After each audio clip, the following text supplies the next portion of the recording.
While most people are afraid of sharks, they should probably be afraid for sharks.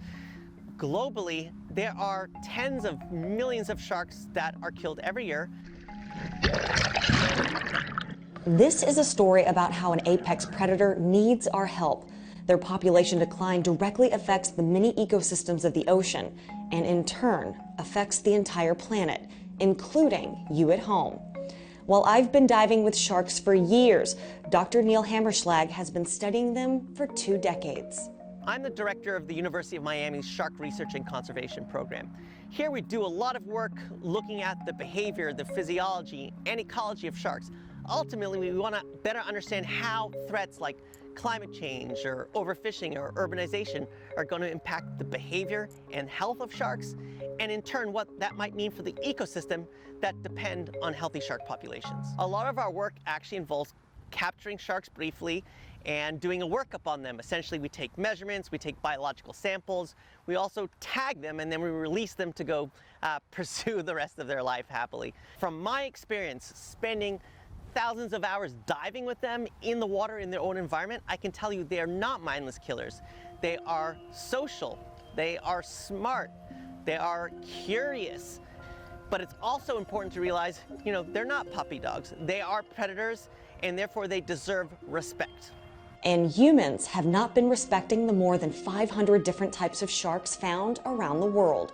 They're often targeted for their fins to make shark fin soup, but also for their meat for consumption, and their liver for oil used sometimes in cosmetics.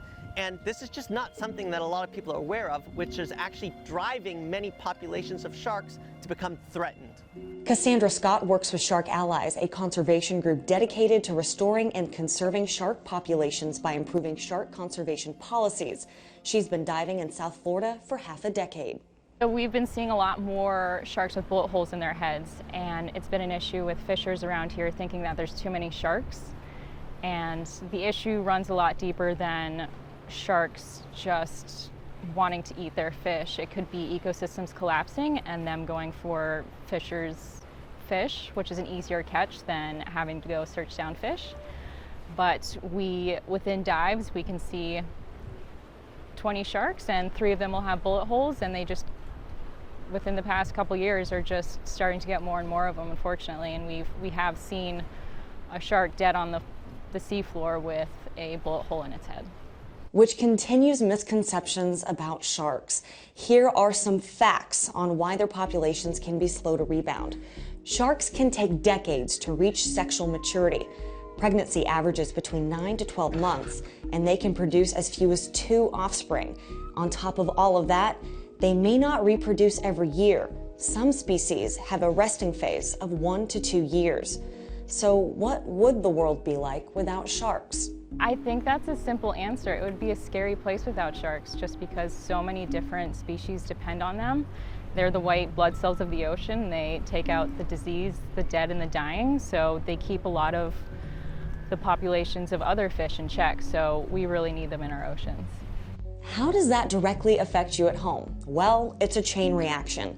Unstable ecosystems lead to unstable fish populations and reefs. Aquatic systems play a key role in the global carbon cycle, aka sharks have their own big role in stabilizing climate change.